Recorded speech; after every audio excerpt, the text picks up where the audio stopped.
You've often heard me say that God draws straight with crooked lines.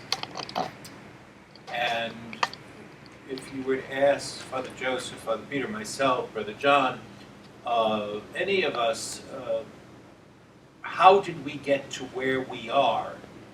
Not one of us could give a definitive roadmap as to say, we started here, we hit here, we got gas there, and we wound up here.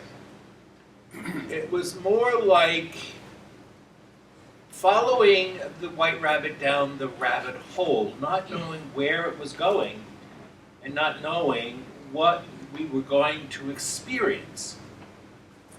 Some of us in our journey encountered Tweedledee and Tweedledum. In my case, it was more like Tweedledum and Tweedledummer. Some of us encountered the Mad Queen, who kept on saying, "Off with their heads." And some of our superiors kind of fit that bill quite well.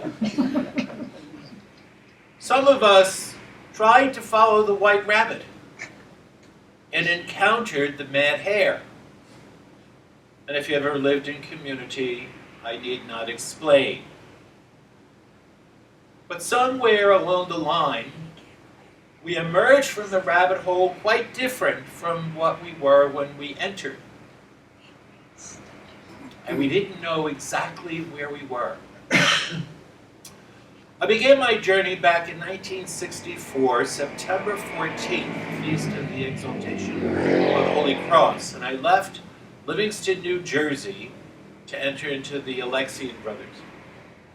Why the Alexian Brothers? I don't know. I had absolutely no interest or vocation, if you will, to the healthcare business, and I found myself in a religious order of healthcare workers. God's first left turn. I was with them for 6 years. I was very happy. I had completed my degree as a respiratory therapist, and I was on my way of being transferred, and I was hoping to be able to be transferred to our new hospital in San Jose, California. Well, that didn't happen because of the fact that the Holy Spirit, in her wisdom or in folly, tapped me on the shoulder and said, "You're not going to California, you're going to a seminary." So I wound up leaving the brothers and came back to New Jersey and completed my degree.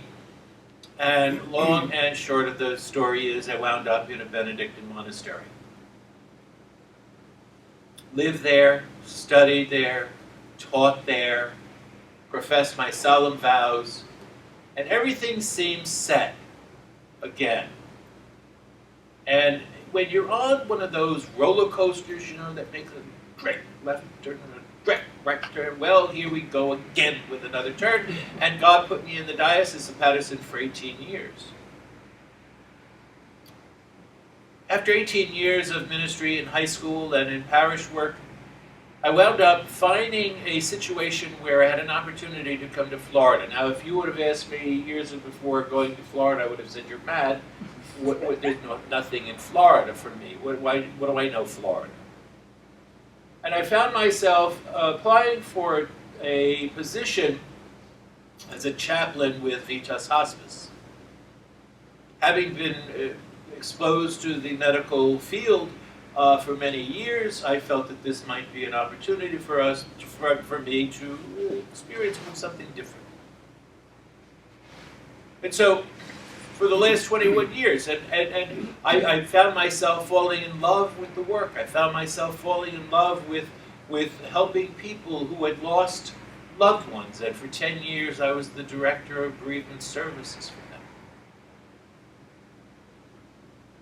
But if you would have asked years prior to that, how do I get to where I am, I still can say, I don't know. But in that time, my sabbatical came to an end, and my bishop wanted me back to New Jersey, and I just felt that I just could not leave the work that I had fallen in love with. And so I lost my faculties. I was not allowed to say Mass publicly. And I think I stayed away from Mass for 2 weeks. And I said, I can't do this. And a friend of mine was a member of an independent Catholic church in Wilton Manors. And I said to my roommate at the time, I said, I think I'm going to go to Terry's church and see what that's all about. So I went to Holy Angels, and I felt at least I had some faith community that I could deal with and go to church and feel some sense of normalcy, although it would be the, as we say today, the new normal. And in that new normal milieu, I came across someone sitting next to me, and he was there, and hello, how are you? Nice to see you, nice to see you. And we got to know each other a little bit professionally. We'd see each other on Sunday. Blah, blah, blah, blah. And one day he said to me, you know, Vin, you'd look good in brown. I thought, oh God, don't do this to me. First the Alexian brothers, and then I had then the Benedictines, and now, no, please don't do this to me. And every once in a while he'd go, you look good in brown. So I said, you know, it's like, whatever it is, like Jesus said to Judas, whatever it is you're going to do, do quickly.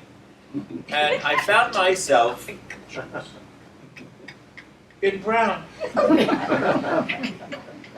Not only in brown, but several years after being in brown, I became the king of brown. I became the guardian of the house.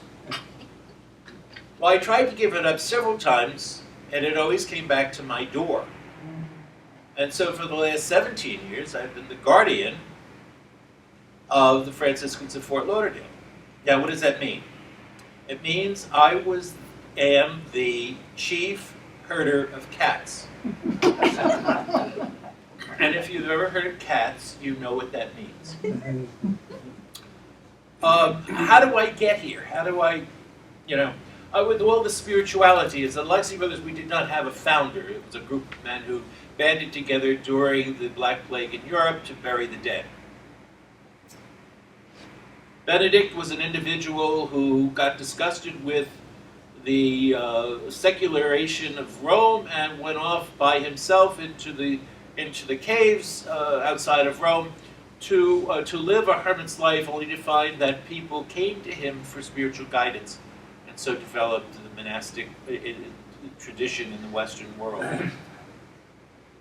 Francis was an individual, as we know quite well from our preaching and our studies, that was an individual who was quite the bon vivant of his day. And if you were to say to him at that time, you're going to become a saint, he would say, yeah, right, okay, fine. And all of a sudden, God then turns and there's another direct left turn. And somewhere along the line, it all begins to make sense. Although, if you look at a tapestry, if you look at the back of it, it's all pieces of reds and blues and greens and threads and knots and things hanging off. And you look at this and you say, but what in the world is this? Where do I make any sense? And then someone says, turn it around. Turn it around, and all of a sudden you say, oh, what a beautiful picture. And you know what's nice about that picture? You're in it. You're in it. It's not just us in religious life who find ourselves in the picture on the opposite side of the tapestry. Each one of you are part of that picture. Each one of you have your own story to tell. Whether it is that you got up one morning and went to school and fell in love and got married, whether you found yourself coming to a strange country, knowing very little English and yet making your place for yourself, whether you met a partner who you wanted to spend the rest of your life with that sometimes was much shorter than you anticipated. We are all part of that picture. We're all part of that picture. And more importantly, you're part of our picture because you're here. At your baptism, when you were a kid and you were following the Roman traditions, if you would have said, someone would have said to you, when you are of this age, you will belong to an independent Catholic church outside of the auspices of Rome, you would have said, never. Never. Why? I want to go to hell. And yet, here we sit today. Here we sit today. Thank God. And yes, thank God. What would it have been if we stayed?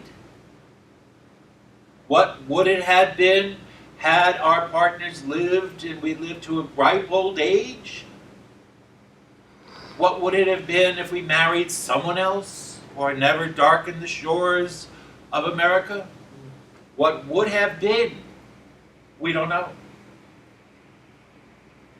But that's the mystery that we live and not the mystery that we solve.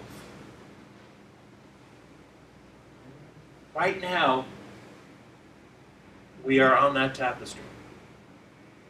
Is it tied off? Is it cut from the weaver's shuttle? Maybe. Maybe this is all that we're going to have in that picture, that tapestry. But we don't know. There may be a lot of strings left over and a lot of cords to be added into that tapestry which is our lives. And all we have to do is follow God, follow our conscience, and live good lives. Today we celebrate Francis, an individual whose life took left, rights, and centers and took more turns than we cared to believe because he thought he wanted to do. And God said, no. No, Francis, that's not what you want to do. This is what I want you to do. And if we look at our lives, this is what God is saying to us. It's not what you want. It's what I want. It may take you a while before you begin to say, gee, this is what I want too. Oh, good. Welcome to the real world. This is what I want for you. Is the tapestry done? No. Maybe. Who knows? But that's not our worry. The worry is right now that we are part of that tapestry. We are part of that beautiful picture that God has created. And as Joan Crawford said, hold on, boys. It's going to be a bumpy ride. Because, as they say, the best is yet to come. Sure. And baby, won't it